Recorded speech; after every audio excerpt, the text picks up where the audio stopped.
everyone, Miss Patsy here at Castile Innovation Lab. Today we're going to be studying the 4th grade science book, Soils, Rocks, and Landforms, Investigation 1, Soils and Weathering, Part 1, Soil Composition. Question: what is soil? Let's find out. Today, we're going to begin a study of earth materials and how the shape of Earth's surface changes over time. Earth materials are the various solids, liquids, and gases that make up Earth. The earth materials that we will be studying today are in soils. What is soil? Have you ever dug a hole in the ground? What did you remove to make the hole? Soil. Sometimes people call it dirt, but a scientist calls the layer of diggable material that covers planet Earth soil. What is soil? If you pick up a handful of soil and look at it closely, you might be able to see and feel what soil is made of. Soil is mostly made of several sizes of rock. You might see pebbles and smaller pieces of gravel. Soil usually contains sand. Particles of sand are really tiny rocks. Some pieces of rock are even smaller than grains of sand. Smaller pieces are called silt. The smallest pieces of rock are clay particles. Clay particles are too small to see, but you can feel them. Clay feels slippery when it is wet. So soil is a mixture of different sized rocks: pebbles, gravel, particles of sand, and even smaller particles of silt and clay. Along with water and air, rocks, air, and water are earth materials, but there is more to soil than earth materials. Soil is mostly made of rock in several sizes along with water and air. Here are the sizes of the rocks. Pebbles are the largest, then gravel, sand, silt, and clay, which is invisible to the bare eye.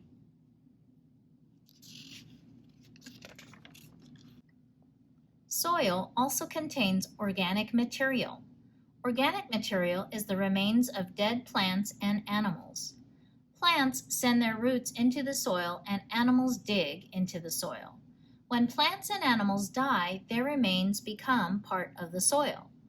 Plants and animals decay into tiny pieces called humus.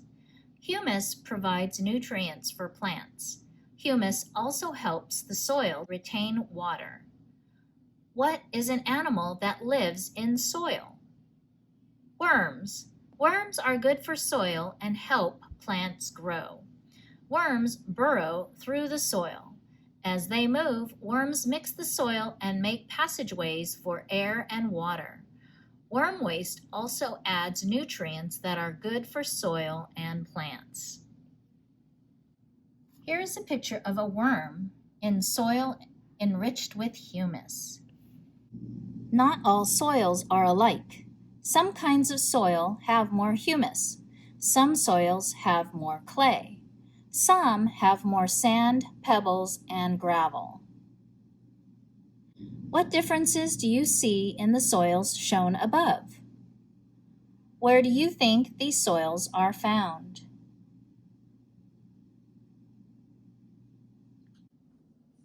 Our focus question for today is, what is soil? When we examine our soil samples, they will have different amounts of 5 different components or materials: clay, sand, gravel, pebbles, and humus. Most of the materials are different sizes of rock material. Earth's surface is made of rock. Over time, the rocky surface breaks down into smaller and smaller pieces. Rocks the size of grapes to golf balls are called pebbles.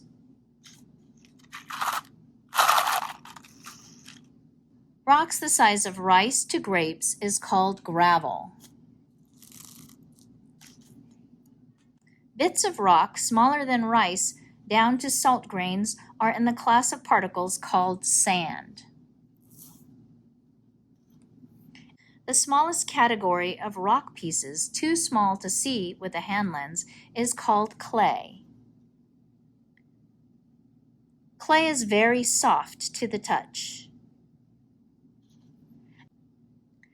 And the last ingredient in our soil is called humus. Say it with me, humus.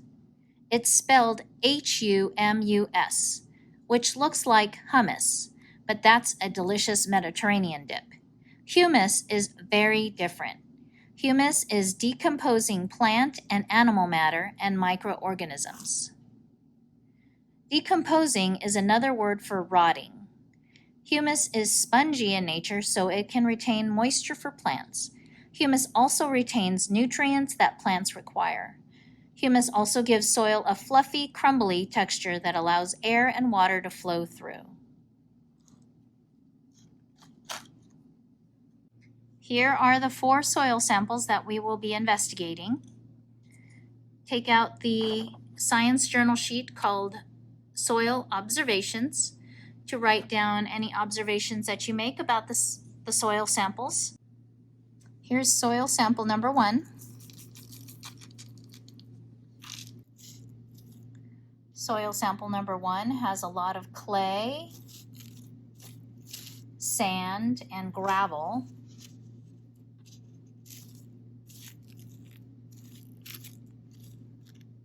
But no pebbles. So that might be one. And a very little bit of humus.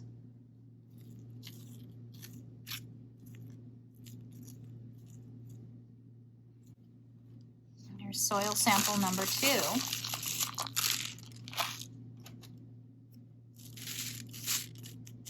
As you can see, has lots of pebbles. I see a little bit of clay and sand and gravel and a tiny bit of humus.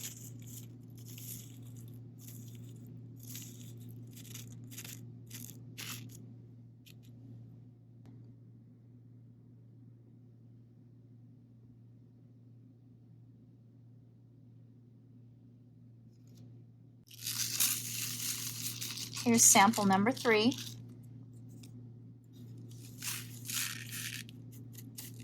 Looks closer to sample number 1.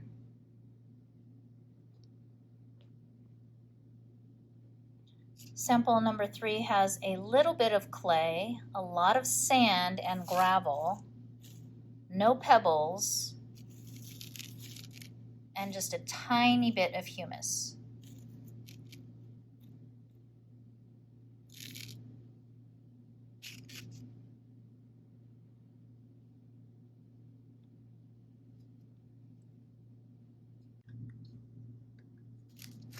And here's sample number 4. Very different from the other 3. This has a lot of humus, some gravel, very little clay, a little bit of sand and some pebbles, but it looks mostly like gravel and humus.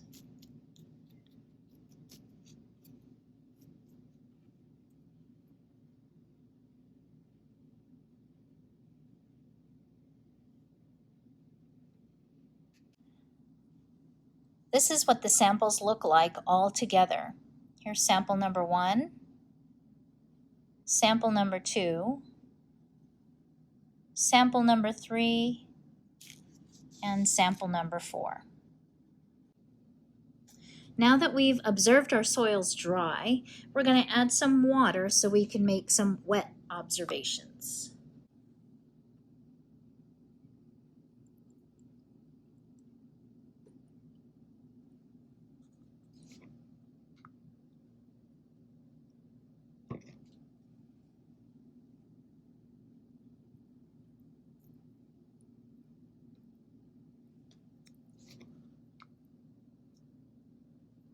I'm adding about 25 cc's into each vial.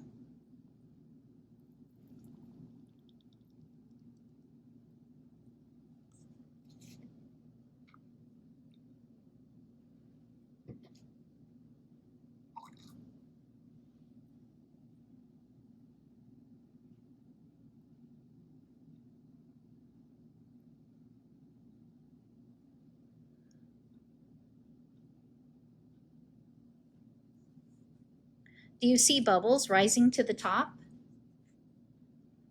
That means there is air in the soil. When we added the water, it pushed the air out. Now let's cap our vials tightly and shake the contents for a minute.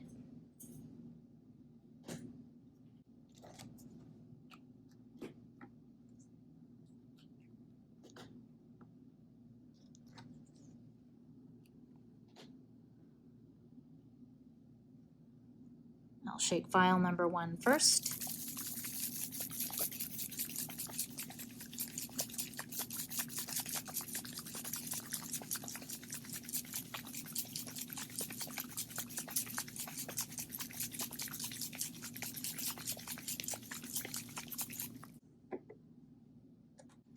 Contents of vial number 2.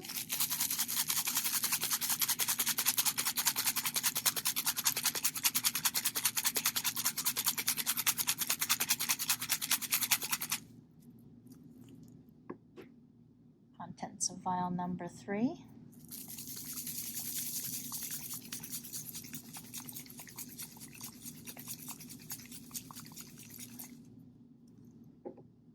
And vial number 4.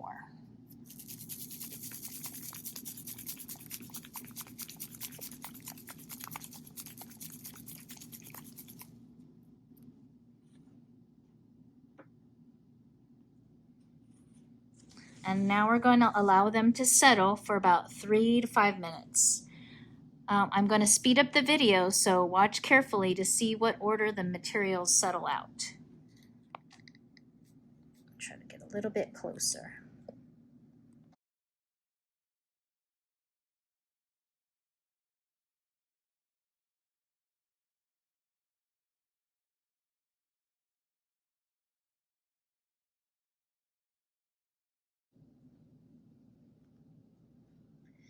Now that they've been sitting for about 4 minutes,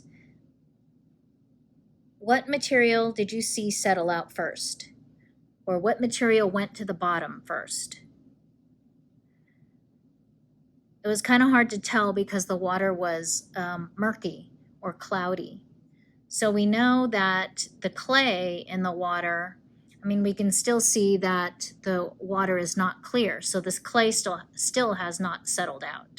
So that means that the clay is probably going to be one of the last to settle out. We also see humus floating at the top.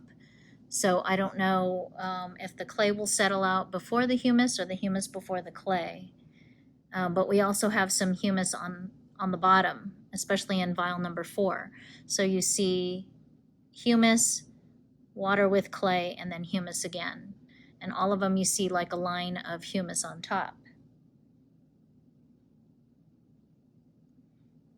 So now we're going to let the vials sit overnight, and then we'll observe them again tomorrow. Our soil samples have been sitting overnight, so let's take a look and see what they look like today. There's soil sample number 1. Soil sample number 2 looks really cool. Soil sample number 3 and soil sample number 4.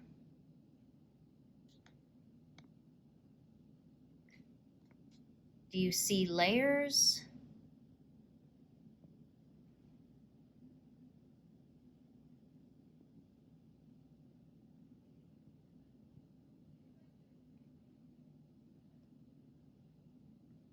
Let me get a better view.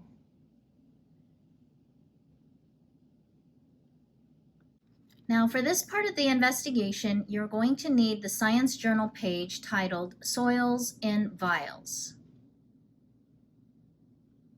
And we're going to look closely at our vials and draw the layers that the soil has settled in. Here is soil sample number 1. Remember, this had a lot of clay, sand, and gravel. No pebbles, and a little bit of humus. So it looks like I can see sand on the bottom and a layer of clay and a little bit of humus floating on top of the water. But I cannot detect any gravel, but I'm sure it's down there. It's probably on the very bottom. Here's soil sample number 2. This has a little bit of clay and sand, but a lot of gravel and pebbles and a tiny bit of humus. You can see the pebbles and gravel on the bottom with a layer of clay on top and then water and then the humus.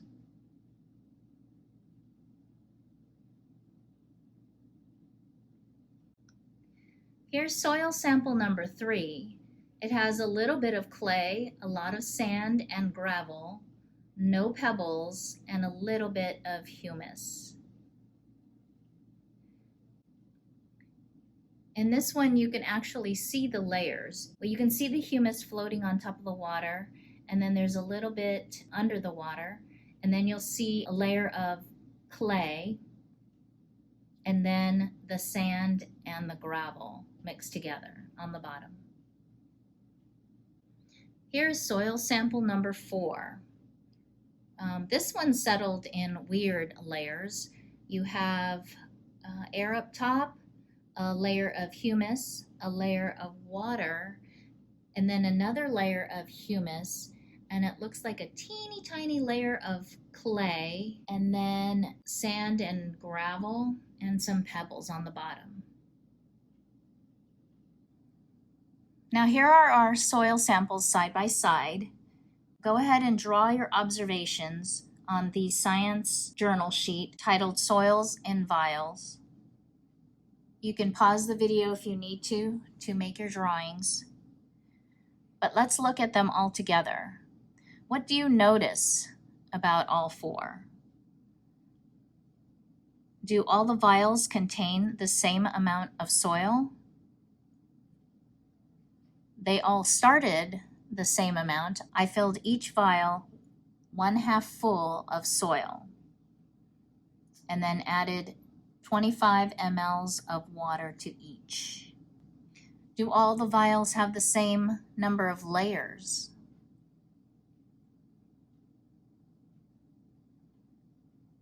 Compare the layers with the observations we made about the dry soil.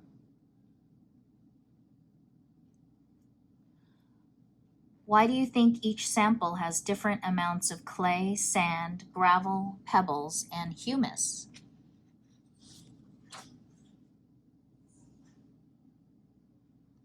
It's because they represent soils from different locations. Can you guess which soil came from which location? Your choices are a forest, a desert, a mountain, or a river delta. Let's think about this logically. Mountains are rocky, so it makes sense that the soil sample from the mountains would have the largest size rocks or pebbles. Can you guess which vial contains the mountain soil? Forests are lush and filled with plants and vegetation, so it makes sense that the soil from a forest would have the largest amount of humus. Can you guess which vial holds the soil that came from a forest? Deserts are dry, so it makes sense that it would have the largest amount of sand and gravel. Can you guess which soil came from the desert? And lastly, river deltas have lots of water, so it makes sense to have a lot of clay and sand. Can you guess which vial has the soil from the river delta? I hope you enjoyed our science lesson about soil. That's all for today. See you next time.